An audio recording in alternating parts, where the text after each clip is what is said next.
저는 참 되게 찌질했어요. 그래서 아내가 이제 맨날 저한테 이제 그렇게 놀리고 그랬는데, 대학 다닐 때 공부를 뭐 특별히 한 게 없습니다. 무슨 시험 준비를 한다거나 뭐 자격증을 딴다거나 그런 거 전혀 하지 않고, 학생 운동에 그렇다고 뛰어들지도 않고요.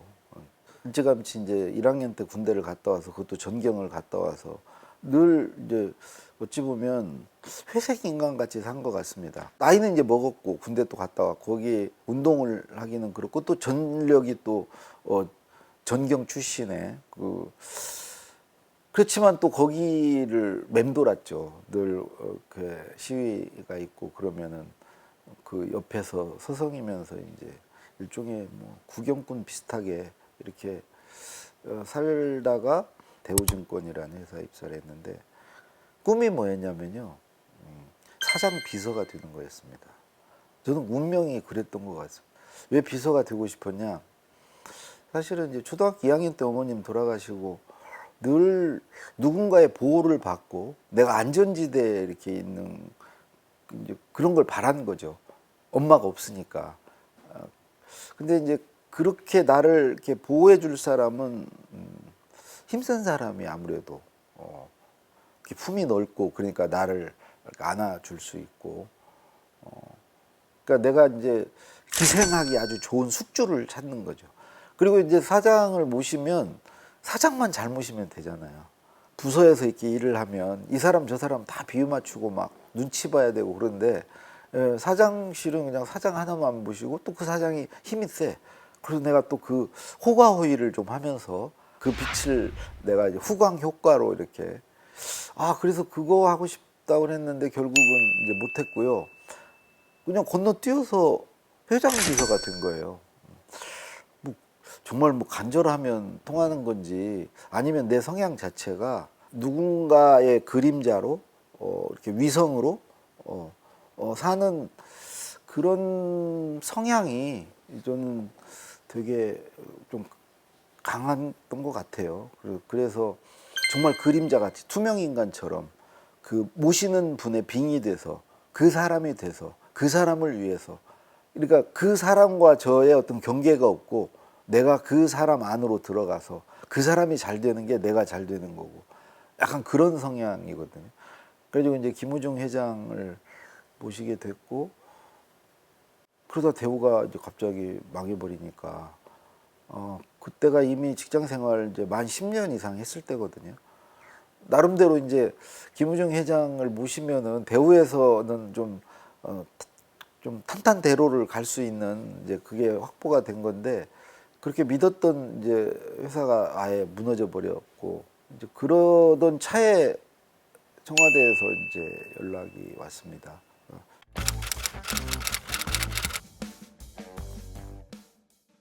저를 찾은 게 아니고 김우중 회장, 정확히 얘기하면 전경련 회장의 연설을 쓴 사람을 찾은 거예요. 왜 그랬냐? 거기에 경제 연설을 쓸 행정관이 필요했거든요. 어떻게 해서 제가 선발이 됐는지 이제 들어가서 얘기 들은 바로는 뭐 대상이 저만은 아니었고, 무슨 이 부처에 한 2분 정도가 더 후보 물망에 있었고, 그분들에게도 제안하고 뭐 이렇게 광복절 경추사 서서 보내는 시험을 봤거든요. 그 일종의 필기 시험 같은 건데, 이제 그런 과정을 거쳐서 이제 들어가게 됐죠. 사실은 되게 들어가기 싫었습니다. 무서웠어요. 제가 김대중 대통령님의 글을 쓴다는 게 그 언감생심, 그게 말이 안 되지 않습니까? 그야말로 그 역사 속의 인물이신데, 정말 저는 그분을 한 분의 위인으로 내가 어떤 책에서나 볼 수 있는 이제 분이신데, 아니 내가 감히 그분의 이제 글을 쓴다는 게 사실은 엄두도 안 나고, 근데 그 상황 자체가 제가 아마 안정된 상황에 있었으면 안 들어갔을 거예요. 근데 제 그 당시에 제 위치가 뭐 좀 그랬고 궁색했고, 또 아버님이 워낙 또 김대중 대통령님을 좋아하셔서 가문의 영광이라고 막 사방팔방 막 자랑하고 다니시고, 그게 신혼조회 할 때부터 이제 우리는 알게 되거든요. 아버님한테 이렇게 연락이 되거든요.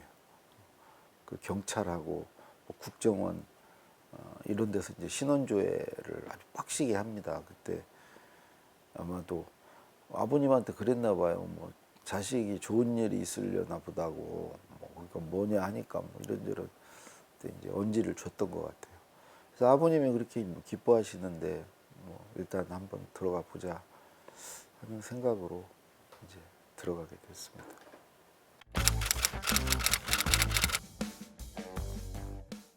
그때 제가 갔을 때는 박준영 수석이라고 면접을 하는데 그 당시에 이제 아마 고도원 연설비서관도 계셨고 박선숙 그 공보기획비서관으로서 이제 면접자로 다른 분도 계셨던 것 같은데요. 그분 기억은 안 나요. 근데 그 당시에 박선숙 비서관께서 몸은 튼튼하냐 딱 그거 하나 물어보셨던 것 같아요. 그래서 무슨 지금 대통령 글을 쓰러 들어온 사람한테 이렇게 몸이 튼튼하냐고 그냥 그랬더니 나중에 봤더니 그게 핵심이에요. 몸이 튼튼해야 돼요. 몸으로 버티는 데, 몸으로 때우는 데입니다. 밤 새우고 집에 못 가고 일을 뭐 나와서 일을 해야 되고 정말 몸이 튼튼하지 않으면 그 우리 전라도 말로 바원해질 못합니다. 그 당시에 뭐 건강에는 이상이 없었고요. 그러니까 그 일을 하려면 기본적으로 이제 몸이 튼튼한 거 하나 하고 다른 거 하나는 이제 글재주나 이런 건 필요하지 않습니다. 가장 필요한 것은 제가 모시는 분을 많이 아는 거죠. 그분의 생각, 그분의 어떤 경험, 그분이 알고 있는 것들, 그분은 무엇을 알고 있고, 그분의 고민은 뭐고, 그분의 어떤 인생 철학은 뭐고, 그분에게 어떤 일들이 일어났었고, 살아오시는 과정에서 그분에 대해서 아는 게 중요합니다. 사실은 이제 들어와서 한 열흘간 집에를 안 가고, 그분이 그동안에 해오셨던 말들, 써놓으신 글들, 책들, 이걸 다 모아놓고 열흘 동안 800 몇 개의 단어로 그걸 정리를 했습니다, 혼자. 두꺼운 책 2권 분량으로. 그래서 예를 들자면 광주 하면은 광주에 대한 그분의 어떤 생각이나 어떤 느낌이나 이런 또 다 있거든요. 그럼 광주라는 키워드를 하나 생성을 하고 그분의 말, 그분의 글을 그대로 옮겨 놓는 거죠. 지금 같으면 막 인터넷에서 긁고 이게 모으기가 쉬웠을 거예요. 근데 그때만 해도 그 인터넷에 그런 게 많이 올라와 있지 않았습니다. 2000년만 해도. 그래서 일일이 다 그분 그 이제 책이라던가 그분 이 글들을 이렇게 막 철해져 있는 거 그런 걸 보면서 800 몇 개 단어로 이렇게 일종 그분의 어록집을 만들었고요. 사실 그거 가지고 3년 동안 그분 글을 썼습니다. 그러니까 어떤 주제가 나오건 거의 800 몇 개 단어 안에 이제 다 들어 있었고요. 심지어 뭐 9.11 테러가 났을 때도 테러에 관해서도 이미 그분이 이제 말씀해 놓으신 게 또 있고 그래서 그것에 기대서 이제 모실 수 있었던 것 같습니다. 그러니까 육체적으로 이제 건강한 거 거기에 이제 그분에 대해서 내가 좀 집대성해 놓은 그 자료를 가지고 사실은 이제 공보수석 아래 연설 비서관실이 있다 보니까 노무현 대통령 때는 그 이제 홍보수석이라고 그랬는데 홍보수석 아래에 있지 않았습니다. 연설 비서관을. 그걸 분리해서 대통령 직속으로 놨고요. 그러니까 이제 홍보수석의 지위를 안 받았어요. 홍보수석을 거치지 않았습니다. 그냥 대통령께 바로 연설문 보고하고 대통령 피드백을 바로 받고 이렇게 했는데 그 당시만 해도 이제 공보수석이 계셨고 공보수석 아래에 편제가 돼 있었기 때문에 뭐 예를 들어 연설문도 이제 공보수석실에 늘 먼저 이렇게 넣어드리고 했고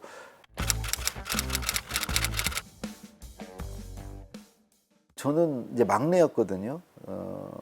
행정관이 연설비서관실에 이제 네 분이 있는데 그 중에 제가 이제 막내였습니다. 막내인데 저는 경제연설 쓰는 거 외에 3가지를 더 했습니다. 3가지이 뭐냐? 첫 번째, 청와대 모든 보도자료 최종 검수. 그때 이제 공보수석께서 야 니들이 글 쓰는 방인데 글 쓰는 사람들이 그 검수를 해야지. 그래서 이제 매일 아침 보도 자료 챙기는 거. 두 번째는 대통령 회견, 그러니까 회견 예상 질문과 답변 자료를 이제 드리는 것. 참고용이죠. 참고용으로 드리고 이게 서면 회견 같은 경우 있거든요. 그거는 그냥 답을 다 써서 드리면 그대로 신문에 게재가 되는 거죠. 서면 회견은. 그런 것은 이제 예상 답을 써서 대통령께 드리면 김대중 대통령께서 거의 다시 쓰다시피 이렇게 다 고치셔가지고 내려주시면은 그거 다시 쳐가지고 해당 언론사에 주면은 그게 이제 그대로 실리고.